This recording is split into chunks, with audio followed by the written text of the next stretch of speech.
मैंने उस दिन अपनी बीवी से कह दिया, देखो शादी के 40 साल तुमने मेरी लाइफ कंट्रोल की, आज मैं अपनी ज़िंदगी की लगाम अपने हाथों में वापस ले रहा हूँ। आखिर आज मैं रिटायर जो हो रहा हूँ, मैं तय करूँगा कि मुझे कौन सी कमीज़ पहननी है। रिटायरमेंट फंक्शन में कमला मुस्कुराती हुई बोली, चिट्ठी लिख देना, सोचूंगी। चिट्ठी लिख देना, ये मेरा और मेरी पत्नी का बहुत पुराना जोक है। मैंने सारी ज़िंदगी पोस्टमैन की नौकरी जो की है, पहले दूर एक कस्बे में, वहीं जहाँ मेरी और कमला की शादी हुई थी, फिर यहाँ शहर आ गए जहाँ पोस्ट ऑफिस में सारी ज़िंदगी गुजार दी थी। मैंने चिट्ठियाँ शॉर्ट करता और मेरे चारों ओर दुनिया बदल गई। बच्चे फराटे से इंग्लिश बोलने लग गए, लोगों ने फ्लैट में रहना शुरू कर दिया, ना जाने कब परिवार बिखरने लगे। माँ बाप एक घर में, बेटे बहू दूसरे में। मैं समझ नहीं पाता था कि घर छोटे हो गए या दिल। गनीमत थी कि मेरा परिवार ऐसा नहीं था। मेरा बेटा सुनील अपनी पत्नी और बच्चे के साथ हमारे साथ ही रहता है। सुनील बड़ा ब्राइट लड़का है, बड़े दफ्तर में बड़ा अफसर बन गया। अब तो घर छोटा है लेकिन काम चल रहा है। मेरा पोता सरल अपने नाम का बिल्कुल उल्टा है। उसके स्कूल का कोर्स, उसके गिटपिट बोलने वाले कार्टून कैरेक्टर की भाषा 8 साल का हो गया है। मुझसे दोस्ती तो नहीं हो पाई है, क्या करूं, बोरिंग बुड्ढा जो हूं। सोचता हूं अब रिटायरमेंट के बाद घर ज़्यादा वक्त बीतूंगा तो पहले पोते से दोस्ती कर लूँगा। मैं और कमला उसे कहानियाँ सुनाएंगे, वही पंचतंत्र की कहानियाँ सुनाऊंगा जो मैं सुनील को सुनाता करता। तेनालीराम बीरबल की कहानियाँ। मैंने देखा मेरे पोते वहाँ से ड्राइंग रूम में बैठे हैं अकेले में। मैं सरल के पास गया, मैंने कहा, सरल बेटा, मैं आज रिटायर हो रहा हूँ, मैं आपको अपने रिटायरमेंट पर गिफ्ट देना चाहता हूँ। आप मुझे चिट्ठी लिखकर बता देना कि आपको क्या चाहिए। सरल ने मुझे देखा, एक पल बाद बोला, आप कितने आउटडेटिंग हो दादाजी, आजकल चिट्ठी कौन लिखता है, आपका टाइम गया। हाँ, शायद मेरा टाइम चला गया था। शायद मेरा टाइम तभी चला गया था जब लोगों ने चिट्ठियाँ लिखना बंद कर दिया था। कभी अंतर्द्वंशी पत्र, लोग हाथ में चिट्ठी लिखते थे, पोस्ट कार्ड भेजते थे, कभी कभी साथ में एक सौदेबाजी पोस्ट कार्ड के साथ। जब 50 पैसे का टिकट और अशोक की लाट लगा, हल्का पीला लिफाफा ना जाने कितने लाखों लोगों की जिंदगियां आगे बढ़ाता था, उन्हें खुशी और गम के संदेश भेज देता था। पत्नियां को वो दूर गए अपने पतियों के प्यार में डूबी बातें सुनाता था। कभी उसमें राखी बंद होकर आती थी और थोड़ा सा रोचना पता नहीं आपने में से कई लोग समझते होंगे या नहीं, टीका यानी कुछ चावल के दाने और जरा सा सिंदूर या हल्दी। जब कभी कोई बुरी खबर होती, कोई गुजर जाता था तो पोस्ट कार्ड का कोना फाड़ दिया जाता था। चिट्ठियाँ इस देश की जान होती थी, हमारे हाथों से लिखा हुआ हमारा ही एक जरा सा टुकड़ा, सैकड़ों हजारों किलोमीटर दूर बैठकर भी हमसे बातें करता हुआ, हमारी आंखों में आंखें डालकर कहता हुआ, तुम कब आओगे। फिर एक दिन कंप्यूटर और इंटरनेट का जमाना आ गया, लोग ईमेल करने लगे, कमल की बजाय कीबोर्ड से प्यार, खुशी और बिरह के मारे में लिखने लगे। शायद वक्त ही बदल रहा था, हाथ के बजाय मशीन से खत लिखने लगे थे हम, और शायद हम क्यों यूं भी इंसान से मशीन बनते जा रहे थे। मेरे घर को ही देख लीजिए, सुनील बड़ी मेहनत करके यहाँ याद शहर में यूनिवर्सिटी में MBA कर पाया, और किसी बड़े बिजनेस स्कूल में भेजने की तो मेरी हैसियत नहीं थी। जितनी उम्मीद कर सकता था उससे कहीं ज़्यादा किया मेरे बेटे ने। MBA के बाद उसे नौकरी भी मिल गई, अच्छी तनख्वाह मिलती है। मेरे बेटे ने मुझे मेरे बेटे की चिंता नहीं करने दी। बहू दिव्या भी बहुत अच्छी है, सीधी है, B.Ed की तैयारी कर रही है, कहीं टीचर बनना चाहती हैं। खैर, मैंने अपने कमरे में 6 कमीजें बार बार बदलने में करीब 20 मिनट लगाए और आखिरकार बीवी को मदद के लिए बुला ही लिया। कमला मुस्कुराते हुए ऐसे आई जैसे ओलंपिक में कमीज चूज करने की कैटेगरी में गोल्ड मेडल मिल गया हो। मैंने कमला को देखा और सोचा, 21 साल की लड़की कब दादी बन गई पता ही नहीं चला। पोस्ट डिपार्टमेंट का बहुत बड़ा हाथ रहा है मेरी जिंदगी में। कमला से मेरी शादी एक पोस्ट बॉक्स के कारण ही हुई थी। मैं जिस छोटे से कस्बे में रहता था उसमें सिर्फ 4 पोस्ट बॉक्स थे, और ये पोस्ट बॉक्स इतने ही जरूरी थे सबके लिए जितना मंदिर या परचून की दुकान। पोस्ट ऑफिस के भगवान की कुछ ऐसी कृपा रही कि मेरा घर उन चारों में से एक के कदम में बगल में था। मैं जब अपने घर बरामदे में बैठा रहता तो हफ्ते में 2-3 बार देखता कि एक अच्छी सी सीधी सादी सी लड़की उस पोस्ट बॉक्स में चिट्ठी डालने आती थी। वो कमला थी। कुछ दिनों बाद मैं जानबूझकर बरामदे में बैठकर उसके आने का इंतजार करने लगा। फिर पता लगा कि वो मेरी चचेरी बहन आरती की दोस्त थी। मेरे माँ बाप उन दिनों मेरे लिए जोरों शोरों से लड़की ढूंढ रहे थे। मैंने आरती को हिंट किया कि उन्हें कमला का ही नाम बता दे। आरती ने कमला का मन टटोलते हुए मेरा जिक्र किया। वो मुझे बरामदे में बेटा देख चुकी थी। बोली, उससे कहना चिट्ठी लिखे, सोच के बताऊंगी। और उसके कठिन टेस्ट में मैं पास हो गया और अनंतर एक दिन हमारी शादी हो गई। उसी दौरान शहर में पोस्टमैन की पोस्ट निकली थी और कमला के चिट्ठी प्रेम और मेरे घर न छोड़ने की इच्छा के कारण मैं पोस्टमैन बन गया। साइकिल लेकर मैं खुशी खुशी या शहर की गलियों में फिरता रहता। मुझे महत्वपूर्ण होने की भावना महसूस होती थी। दूर दूर बैठे लोगों को एक दूसरे से जोड़ते हुए जैसे मैं चलता फिरता टेलीफोन बन गया था। तब से हमारे परिवार में चिट्ठियां लिखने का बहुत अच्छा रिवाज हो गया। कठिन बातों तो खास करके चिट्ठी में कर दी जाती थी, जिसको हम कहते कि चिट्ठी के पीछे से वार करना, चाहे वो फ्रिज पर लगे हुए छोटे छोटे नोट्स हो या बेवजह के गुस्से के लिए माफ़ी मांगते हुए दरवाजे से नीचे सरकाए 5-5 पन्नों के। हमारे घर में ये चिट्ठियों का खेल बड़ा दिलचस्प है। लीजिए, फिर मेरी मेज पर एक चिट्ठी पड़ी थी। मेरे बेटे सुनील ने लिखी थी। लगता है हैप्पी रिटायरमेंट वाला कार्ड था। ओहो, उसने तो लिखा था कि वो घर छोड़कर अलग रहना चाहता है। रिटायरमेंट के फंक्शन में जाने के लिए अपनी बीवी के हाथों की चुनी हुई कमीज पहने वो चिट्ठी पकड़े मैं कमरे में खड़ा था और मेरे हाथ कांप रहे थे। सुनील ने अपने हाथ से एक सफ़ेद सादे पन्ने पर मुझे चिट्ठी लिखी थी। उसकी लिखाई तब से बस थोड़ा ही खराब हुई थी। जब से स्कूल दिनों में उसके साथ बैठकर ब्राउन पेपर की कॉफ़ी पर उसे सुनील लिखवाना सिखाता था। देखिए, अब भी उसकी जो चिट्ठी है, उसने लिखा, पिताजी, कई महीनों से सोच रहा हूँ कि मैं ये बात आपसे कहूँ, लेकिन कहूँ तो कैसे, हिम्मत ही नहीं जुटा पा रहा था। दिव्या का बीएड एग्ज़ाम में सिलेक्शन हो गया है। आज ही चिट्ठी आई।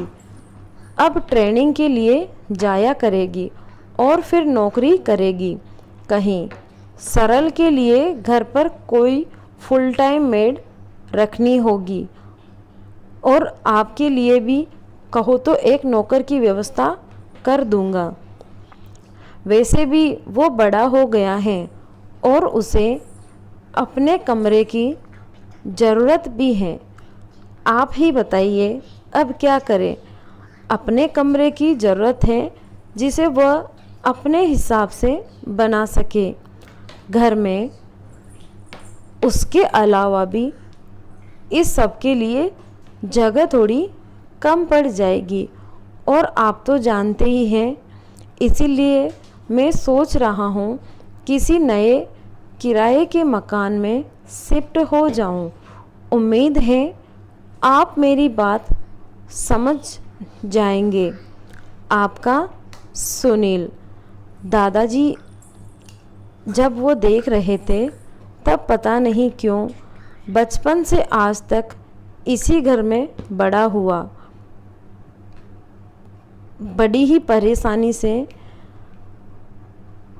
बड़ी खूबसूरत यादें हैं यहाँ की, पर अब लगता है प्रैक्टिकली होकर सोचना होगा। आप मुझे गलत मत समझना। आप लोगों की सेवा के लिए मैं एक पूरे समय का नौकर रख दूंगा और मकान पास में ही ढूंढूंगा ताकि हर दूसरे तीसरे दिन मिलना होता रहे। आमने सामने तो ये बातें कभी न कह पाता, पर आप समझ रहे होंगे। पता नहीं चिट्ठी में भी अपनी बात ठीक से रख पाया कि नहीं। मैं ये इसीलिए कह रहा हूँ क्योंकि बढ़ते हुए बच्चों को ज़्यादा खुली जगह की ज़रूरत होती है। मुझे और दिव्या को भी कुछ प्राइवेसी मिल जाएगी और आप लोगों को भी अपने रिटायरमेंट के बाद कम से कम आराम से एक 2 बेडरूम अपार्टमेंट में रहने को मिल जाएगा, बजाय सिर्फ एक कमरे में। मैं झटके से कुर्सी पर बैठ गया। सामने छोटी प्लेट पर हटाकर स्टील के जग से पानी पिया। रिटायरमेंट का फंक्शन 40 मिनट में शुरू होने वाला था। लेकिन मेरे बेटे ने अपनी ज़िंदगी से पहले ही रिटायर कर दिया था। 3 बार ऊपर से नीचे तक मैंने चिट्ठी पढ़ी। यकीन ही नहीं हुआ कि वो बेटा जो मेरी आँखों का तारा था, जिसे इतने प्यार से मैंने बड़ा किया, जिसको मैं आज तक बुढ़ापे का सहारा मानता था, वही बेटा मुझे बस एक झटके में एक चिट्ठी लेकर छोड़ के जा रहा था। कमला कमरे के अंदर आकर बोली, देर क्यों कर रहे हो, जाते क्यों नहीं? मैंने कहा, जा तो सुनील रहा है, तुम्हारा बेटा घर छोड़कर जा रहा है। 40 मिनट बाद में अपने पोस्ट ऑफिस में अपने रिटायरमेंट फंक्शन में बैठा था।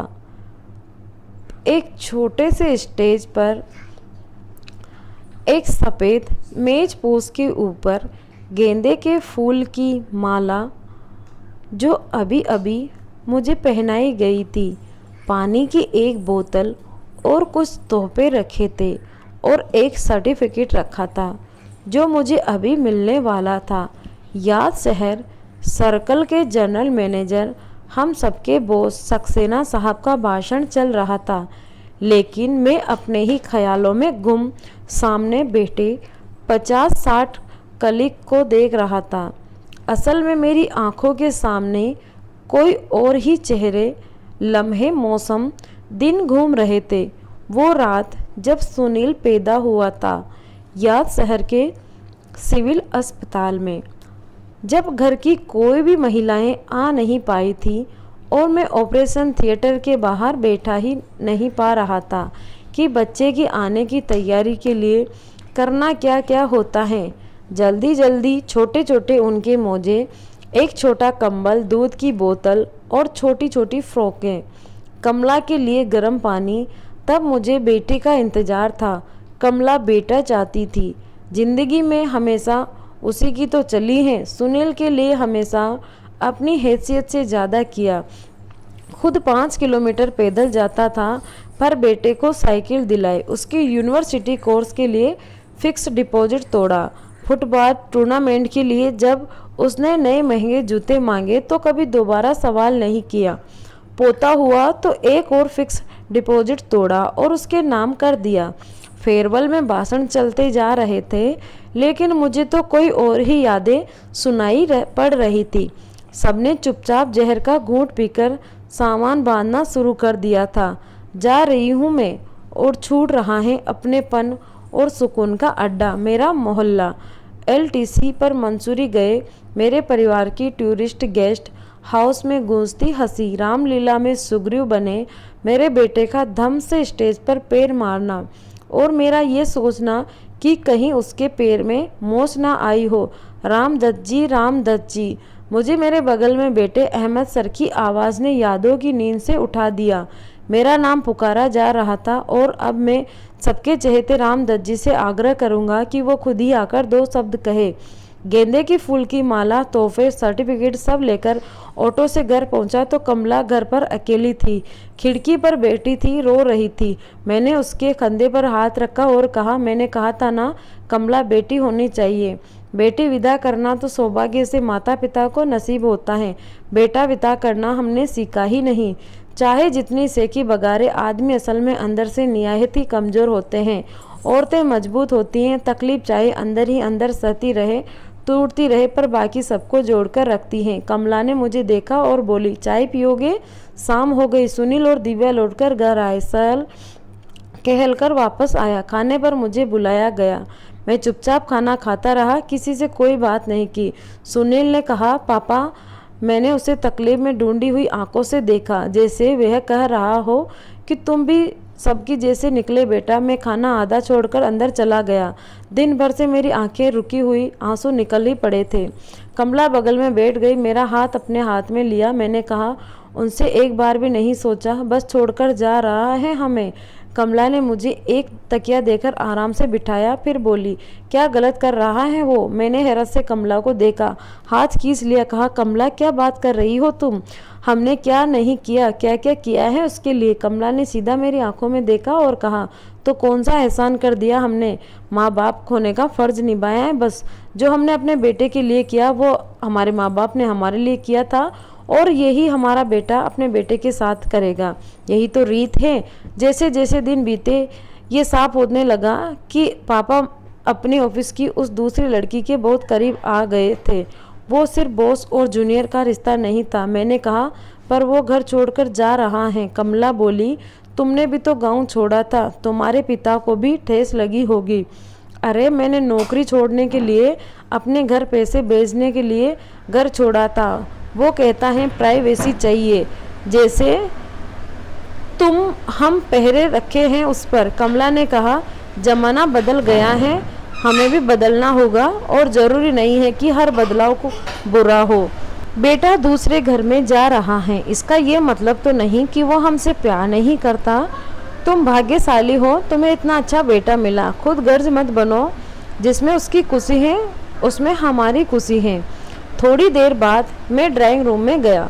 सब लोग बैठे थे, मेरे आते ही चुप हो गए। मैंने सरल से कहा, बेटा सरल, पोस्टमैन दादाजी को ईमेल कला सिखाओगे? तो कैसी लगी आज की कहानी? कमेंट में ज़रूर बताएं। धन्यवाद।